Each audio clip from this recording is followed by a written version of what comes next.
ठाणे जिला के मुंब्रा शहर में अंतर्राष्ट्रीय बजरंग दल संगठन का गठन सचिन खुए। ठाणे मुंब्रा अखिल आर्यवत संघ अंतर्राष्ट्रीय बजरंग दल के अंतर्राष्ट्रीय संस्थापक अध्यक्ष माननीय श्री दिनेश दादा पाटिल जी के मार्गदर्शन में दिनांक 2 सितंबर 2024 सोमवार के दिन मुंब्रा शहर में शिव हनुमान गणपति मंदिर में संगठन की बैठक संपन्न हुई। बैठक में विशेष करके दिनेश दादा उपस्थित रहे। उसी तरह भिवंडी जिला उपाध्यक्ष वैभव कशेलीकर पनवेल शहर मंत्री साथ में उपस्थित रहे। कार्यकर्ताओं को संबोधित करते समय पाटिल जी ने कहा कि आज हिंदू समाज एक नहीं हुआ तो मुंब्रा का कश्मीर बनते देर नहीं लगेगा। जिस तरह कश्मीर में रहने वाले हिंदू सो रहा था, आज उसी तरह मुंब्रा का हिंदू भी सोया हुआ है। देश का दुर्भाग्य है 110 करोड़ हिंदुओं के देश में आज हिंदू ही सुरक्षित नहीं। हर दिन लव जिहाद, आतंकवाद, गोहत्या, मंदिरों पे हमले, संतों का अपमान हो रहा है। अगर यह सब रोकना है तो हम सभी हिंदुओं को एकजुट होना होगा, नहीं तो यह जिहादी हमारे देश को गजवा हिंद कर देंगे। एक रामगिरी महाराज ने इस्लाम धर्म का सच हिंदू समाज के सामने रखा तो सर तन से जुदा के नारे चालू हो गए।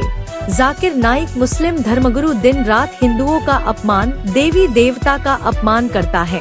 बैठक के आखिर में बबलू प्रजापति मुंब्रा शहर अध्यक्ष अंतर्राष्ट्रीय बजरंग दल और रमेश कुमार रामकुमार यादव उपाध्यक्ष पद पर पाटिल जी ने नियुक्त किया और सभी को शुभकामना देते हुए जय हिंदू राष्ट्र का नारा दिया। भिवंडी महाराष्ट्र से चंद्रभूषण की खास रिपोर्ट, जी भारत न्यूज। कहता हूँ अगर अकबर महान था तो महाराज जी हमारा महाराणा प्रताप उसका बाप था। लेकिन ये कौन बताएगा? ये बताने के याद आपके मुंब्रा में आया हो, आपको भड़काने के लिए नहीं आया हो। संभाजी महाराज, शिवाजी महाराज, महाराणा प्रताप, पृथ्वीराज चौहान, अशोक सम्राट, ये सभी जो हमारे महापुरुष थे, ये किस लिए लड़े थे? आज ये भी देखने के लिए 35 करोड़ की आबादी हमारे देश में शान से जी रही है और 110 करोड़ हिंदू हमारे नाम मर्दों की तरह हमारे लव जिहाद में हमारी बहन शिकार हो रही है तो मुंडी नीचे करके जा रहे। शर्म नहीं है कि हम हिंदुओं को कुछ से खाब में हमारा हिंदू जी रहा है।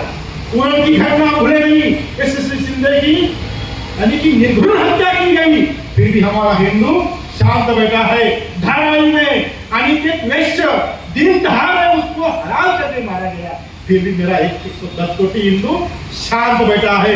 निकिता तोमर वो लव जिहाद की शिकार हो गई, फिर भी हमारा हिंदू सोया हुआ है। हमारा देश का वर्ण नाम जिसको हम भारत माता का मुकुट कहते हैं, हमारा कश्मीर हमसे अलग होने आया है। कश्मीर से हमारे 5 लाख हिंदुओं को खजल में बाहर निकाल दिया।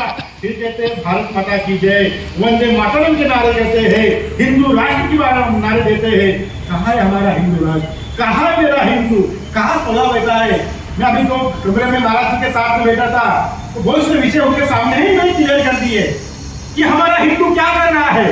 हमारा हिंदू खा रहा है और हमारा हिंदू सो रहा है। मंदिर में भक्ति करने से भगवान जागरूक हो जाएंगे, सभी बात बराबर है, लेकिन भक्ति करने के लिए हमारे पास मंदिर को बचने चाहिए। अगर मंदिर ही नहीं बचेंगे तो भक्ति कहाँ से करेंगे? अगर बहनें नहीं बचेंगे तो रक्षाबंधन में राखी किसके बांधते रहेंगे? अगर हमारी बेटियां ही नहीं बचेगी तो आने वाले काल में बेटी कह के आवाज हम किसको देंगे? ये हमारा इतिहास का पूर्ण इतिहास है हमारा, और हम सभी इतिहास भूल गए। इस महाराष्ट्र में शिवाजी महाराज ने हिंदू स्वराज्य की नींव की, उस समय का हमारे महापुरुषों का स्वराज्य आज का हमारा हिंदू राष्ट्र है। लेकिन हिंदू राष्ट्र के लिए हमारे कुछ घटिया नारायण को करे हिंदू राष्ट्र की जरूरत क्यों है? शर्म नहीं आती? हिंदुस्तान में रहेंगे, हिंदुओं की आवाज दबाने की क्या जरूरत है? मैं हमेशा कहता हूँ, हिजड़ा वो नहीं जो ताली बजाता है, हिजड़ा वो है जो हिंदुस्तान में हिंदुओं के वंश में पैदा हुआ है और हिंदुओं की बुराई करता है, हिंदुओं के खिलाफ बोलता है। सही में हिजड़ा वो हमारा हिंदू है। गांव में 25 कोटि देवों का वास है, जिसकी हम पूजा करके अर्चना करते हैं। भगवान शिव के मंदिर में हमेशा हमने देखा है कि नंदी की मूर्ति पत्थर की रहती है। हमारे पागल हिंदू में कहूंगा वो नंदी के कान में जाकर कहते हैं हमारी मनोकामना पूरी हो जाए। शर्म नहीं आती है? और उसी नंदी को मुंब्रा में काटा जा रहा है। जगाने के लिए आज आपके बीच में आया है।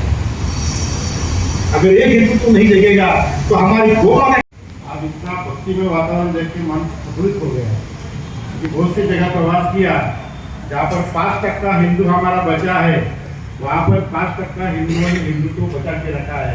आज सही में अभिमान लग रहा है मुझे कि आप सभी हिंदू भाई जो मुमरा में रह रहे हैं और मुमरा में रह के भी हिंदुत्व की बुलंद पताका आपने सभी ने जिंदा रखी है। इससे में महाराजी की कमाल है, दोनों महाराजी साथ में ही हैं।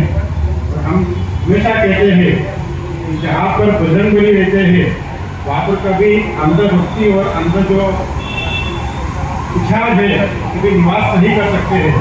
इसके माध्यम से आज मुमरा में प्रवास इसलिए था कि थोड़ा सा आपको समझ में भी आया, तो ज़्यादा समय नहीं लूँगा कि 7 बजे मैं भी आया और 2 घंटा मुझे भी हो गए हैं। अखिल आर्यवत जो पीछे बैनर लगा है, अखिल आर्यवत संघ अंतरराष्ट्रीय भजन दल की स्थापना 3 दिसंबर 2023 के दिन भाईचारा के मुंबई में अन्ना और शांति सभागृह में हुई है। ये संगठन सिर्फ हिंदुत्व के लिए काम कर रहा है, इसमें हमें राजनीति नहीं करनी है। राजनीति वाले जिसको जो करना है वो करने दो, लेकिन हिंदुओं की रक्षा, हिंदुओं की मठ मंदिरों की रक्षा, हिंदुओं की स्वाभिमान की रक्षा, संतों की रक्षा, गौ माता की रक्षा और जो बहनें हमारी लव जिहाद की शिकार हो रही है उनकी रक्षा करने हेतु अंतरराष्ट्रीय भजन दल का निर्माण हमने पूरे देश भर में किया है। 6 महीने के अंदर ही अंतरराष्ट्रीय भजन दल देखिए उत्तर प्रदेश से लेके, बिहार से लेके, हरियाणा से लेके, मध्य प्रदेश से लेके 16 राज्यों में संगठन का विस्तार हो गया है। और महाराष्ट्र इसकी जन्मभूमि है, लेकिन इसकी जन्मभूमि महाराष्ट्र नहीं है। तो विशेष करके सभी राज्यों ने कहा इसकी जन्मभूमि भारत माता है, क्योंकि ये संगठन हिंदुओं का है। हमारा हिंदू जो है ये जाति में, पंथ में, पक्ष में, संप्रदाय में, प्रांतवाद में, भाषावाद में, वर्णवाद में बढ़ गया है। ये सभी हिंदुओं को एकजुट करने के लिए अंतरराष्ट्रीय भजन दल का निर्माण हुआ है। हमारे देश में हजारों संगठन काम कर रहे हैं, लेकिन जब हिंदुत्व का मुद्दा आता है तो सभी घर में भीड़ में घुस जाते हैं, क्योंकि उनको लगता है कि अगर हमने हिंदुत्व का मुद्दा लिया तो आने वाले चुनाव में हमें टिकट नहीं दिया जाएगा, आने वाले चुनाव में हमें पैसा नहीं मिलेगा। यही सभी विषय का आकलन करके अंतरराष्ट्रीय भजन दल का निर्माण हमने किया है।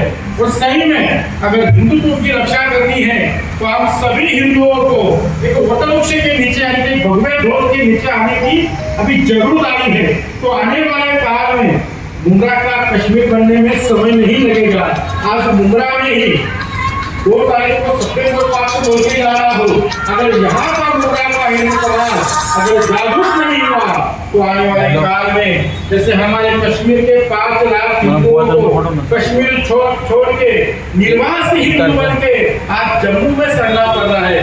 उसी तरह दुर्भाग्य न हो ऐसे कि हमारा मुमरा का हिंदू भी निर्वासित हिंदू कहते मुमरा से, इसलिए हिंदुओं को एकजुट करने के लिए, हिंदुओं का स्वाभिमान जागरूक करने के लिए आज के दिन हमारे संपर्क किया और मेरे छोटे भाई मनोज प्रजापति ने कहा कि मुमरा के हिंदुओं को भी आपके संगठन से जुड़ना है। ये संगठन मेरा नहीं है, ये संगठन मेरा नहीं है, ये संगठन हम सभी हम सभी हिंदू मिलके हिंदुओं की रक्षा के लिए और आने वाले काल में हमारे भारत देश को हिंदू राष्ट्र घोषित करने के लिए जब तक हमारा हिंदू एकजुट नहीं होगा तब तक हमारे देश को हम हिंदू राष्ट्र घोषित कर नहीं सकेंगे, क्योंकि हम हिंदुओं को कोई देश ही नहीं बचा है।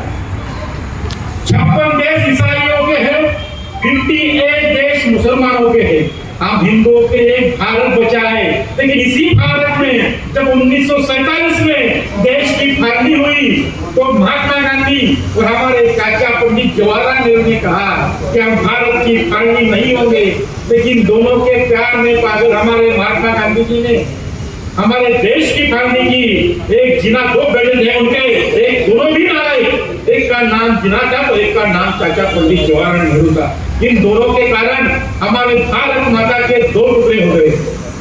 हमारी भारत माता जिसको हम माता कहते हैं, इसी देश में इन्होंने कहा कि जिनको इस देश में रहना वो यहाँ रह सकते हैं, लेकिन पाकिस्तान जो बना वो धर्म के आधार पर बना, यानी कि मुसलमान पाकिस्तान में जाएंगे, पाकिस्तान उनका हो जाएगा। बचा हुआ देश किसका बचा? जो भारत में बचा वो देश किसका है? कि धर्म के आधार पर उनको पाकिस्तान में दिया, तो बचा हुआ देश किसका है?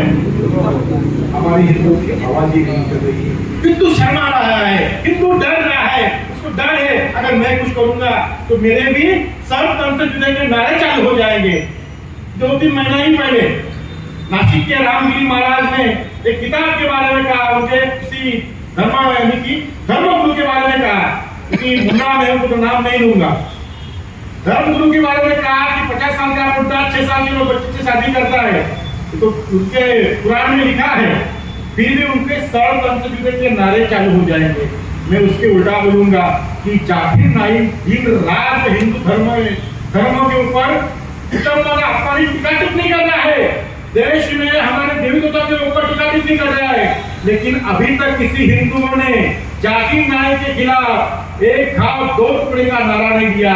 तो आने वाले काल में जो भी हमारे देवी देवता पे, हमारे संतों पे टीका टिप्पणी करेगा, हमारा हिंदुओं का एक गौरवशाली इतिहास है, एक घाव 2 टुकड़े, ये भी हमें भगवत गीता में सिखाया गया है। लेकिन हमारे महात्मा गांधी जी ने हमें जो भगवत गीता पढ़ाई, उसमें एक ही शब्द पढ़ाया, अहिंसा करो धर्म। अहिंसा से बड़ा कोई धर्म नहीं है। हम भी मानते हैं अहिंसा करो धर्म, लेकिन उसका ऊपर का जो नीचे का वाक्य है, ये महात्मा गांधी जी ने काट दिया। लेकिन अहिंसा करो धर्म, धर्म रक्षा तदेव, क्योंकि धर्म के लिए अहिंसा करना उतना ही स्वाभिमान है, उतना ही सौभाग्य है। लेकिन हमें जो इतिहास पढ़ाया गया वो। इस वीडियो में बस इतना ही। जल्द मिलते हैं अगली खबर के साथ अगली वीडियो में। तब तक के लिए नमस्कार। यदि आप हमारे चैनल को YouTube के माध्यम से देख रहे हैं तो चैनल को सब्सक्राइब करें, बेल आइकन प्रेस करना ना भूलें, वीडियो को लाइक कमेंट शेयर जरूर करें। यदि हमारी वीडियो को आप फेसबुक पर देख रहे हैं तो हमारे फेसबुक पेज को फॉलो जरूर करें। अगली वीडियो देखने के लिए आप देखते रहें जी भारत न्यूज चैनल को देखने के लिए आपका बहुत बहुत धन्यवाद।